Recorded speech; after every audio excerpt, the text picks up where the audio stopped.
Hey folks, welcome back to the bunker for the very last episode of A Bit of Company.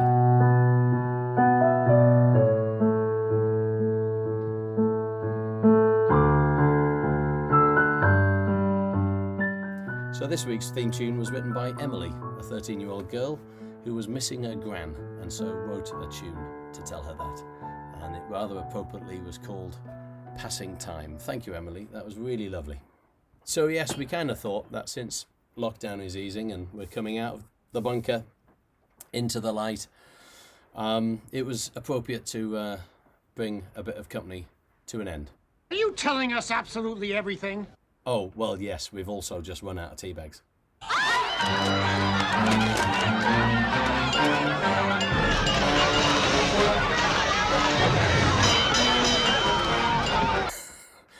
Thanks to everyone who has been a bit of company to me and to Cal these last weeks. Really appreciated it. You've suggested all sorts of things about what kind of films we should show and how many mugs we should have, what kind of biscuits we should eat. Kat, I'm so sorry. I never got round to get you your chocolate digestives. I was too busy eating Dave's pink wafers. I never did get round to putting that sign up here either, which says thank you NHS and social care and key workers and bin men. But anyway, you know, what can I say? I'm a bit shit sometimes. Talking of things we say in Camarados, it's been wonderful to know that this thing we believe, which is put the kettle on, bit of company, no solutions, no fixing, just alongside each other, permission to be rubbish, kind of has worked for a lot of you. It's been lovely to hear that people have found bit of companies help them get through a rough week, whether that's lack of sleep or even losing a loved one. It's been lovely to hear. It's amazing, isn't it? Something as obvious as this is missing from a lot of life. So join the movement. So for the very last time, we're going to have Math's favourite film.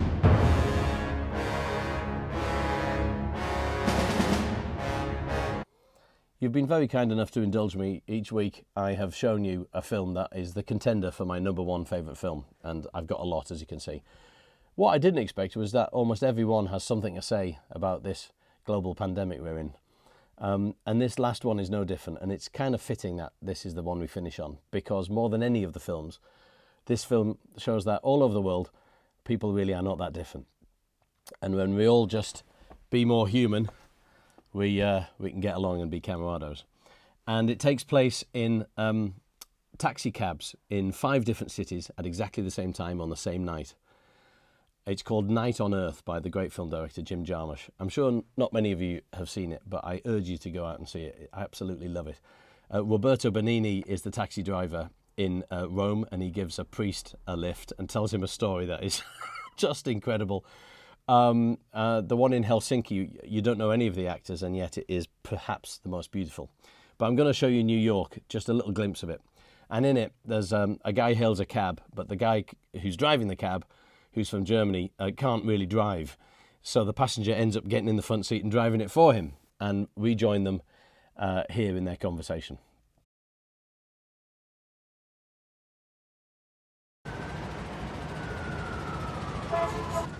What's your name, man?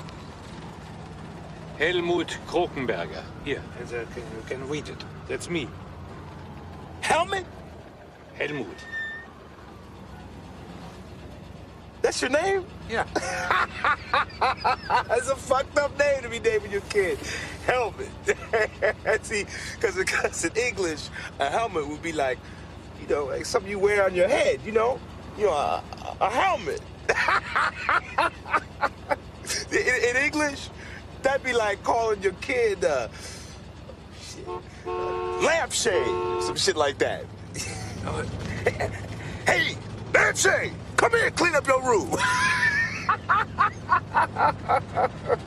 So, what's your name? Yo-Yo. Was? Yo-Yo. It's my name. Das ist doch kein Name. What? Jojo? Yo-Yo. Jojo. Jojo. Jojo. Jojo. It's, das ist Spielzeug für Kinder, weißt du? No, it ain't got nothing to do with that. It's my name. Yo-Yo. It's a toy for kids. Jojo. Ain't got nothing to do with that, man. Okay. Your name Jojo, my name Helmut. Jojo, Helmut. It's good. Helmet. Isn't that wonderful? I love those two actors too. If you need a film to reaffirm your faith in human nature as you come out of your own bunker, check out Night on Earth. So I can't believe for the last time we're going to Newcastle to see my co-host Cal in the Self-Isolationist Handbook. Cal has been giving us fantastic tips and really lovely things. We're not going to do tips this week. It's the last episode. We're just going to talk a little bit about him and how he's been doing because he's had a rough time in hospital lately. So it's time to go to Cal in the Self-Isolationist Handbook.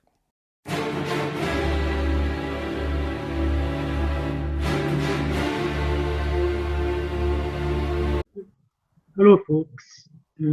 Sorry I haven't been here for the past couple of weeks, but I've been sampling the NHS delights. Thanks to the NHS, and back to my usual cheerful, handsome self. But listen, let's talk about the assassins. Where are they at the moment? I put them on the naughty step for the moment. I'm just trying to do these different techniques of keep them at bay a bit. What do you mean, boy? Ignoring them doesn't work. And So it's better trying to just debate with them, trying to reason with them. All the boys is sort of, you're talking rubbish. I've got friends out there who like me and who care for me, and they outweigh what you're doing to me. So that's how I try and get through to them, but I don't know. that all the things that you've been helping others with Bit of Company over the last 10 weeks. So you've given us lots of ideas.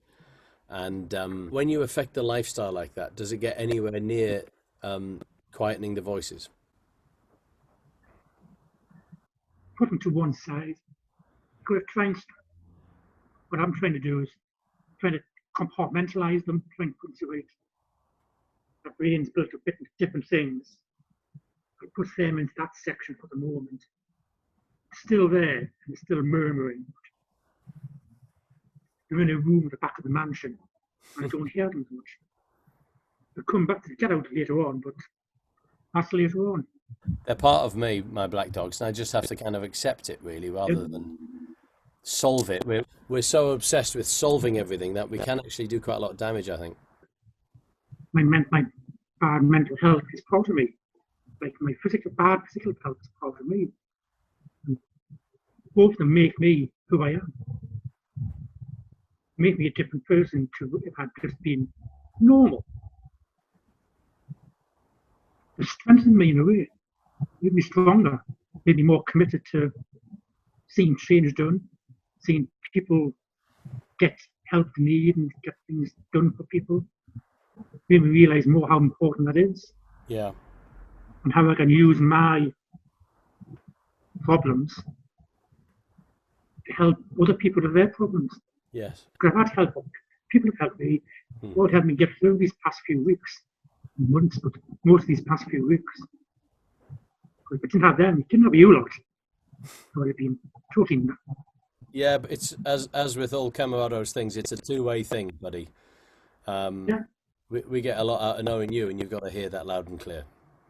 I really enjoy doing the It's a company. It's nice to meet everybody and take care.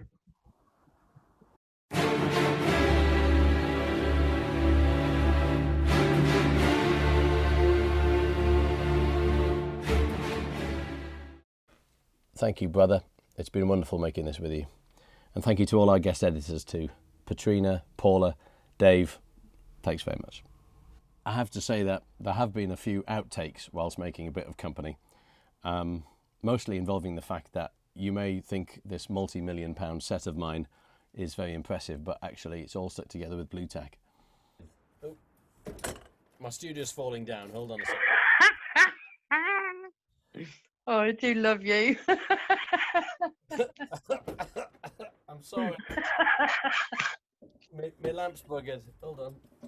Oh. So hold on a sec. Sorry, I had enough of that. Andrew Moore doesn't have those problems. So, for the last time, we are going to use up all our thingamy-gigs. Thingamagigs? What's thingamagig? It's the thing I say all the time because it's a hashtag I want to catch on, which resolutely hasn't. But anyway, here you go. Here are more tunes on household objects. So we start in the northeast with the wonderful Camerado Ruth and her daughter playing a well-known and rather appropriate song on pots and pans with spoons and a kazoo.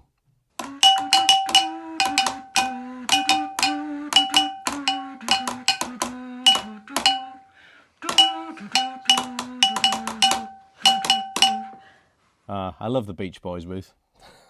Just kidding. We get by with a little help from our friends. How wonderful. We have a wonderful production now from Kat. This is her two wonderful children.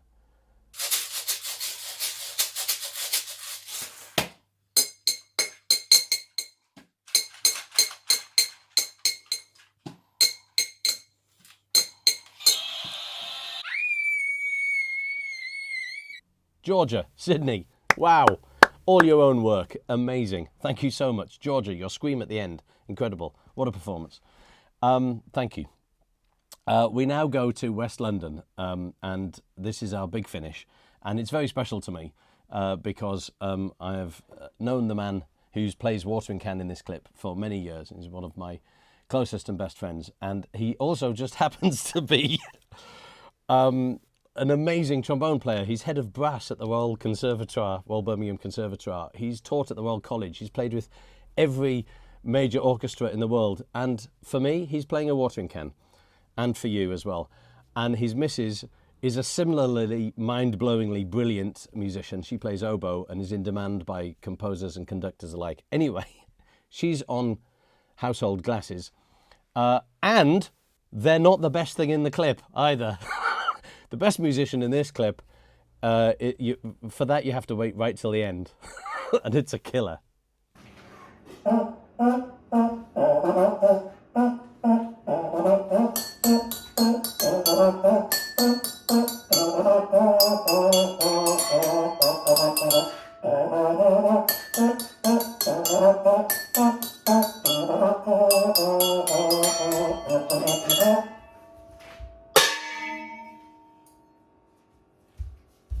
Amos, Ruth, Yasmin, you are bonkers and you're beautiful. Thank you very much for that. So folks, it's time to say goodbye.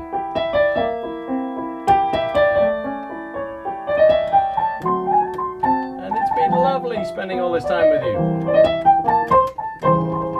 Thank you so much to all the people who gave me ideas for things to put into this. All the messages of people who said this helped them sleep and take their mind off things. I'm very, very grateful to you. And also thank you to Herbie for giving me his bunk bed. You can have your room now back, Herb. I hope you're all well. If you're not, you're in our thoughts. And it's time to take off the silly hat and the dressing gown, put some pants on finally, and get back out into the world. Thank you for your company. If you want to find out anything about Camarados, please join the movement, get online, find us on our website, all the social media gubbins. Come and join a Saturday Spoon Room. We'd love to see you there. And as my dad said, peace, happiness, love each other.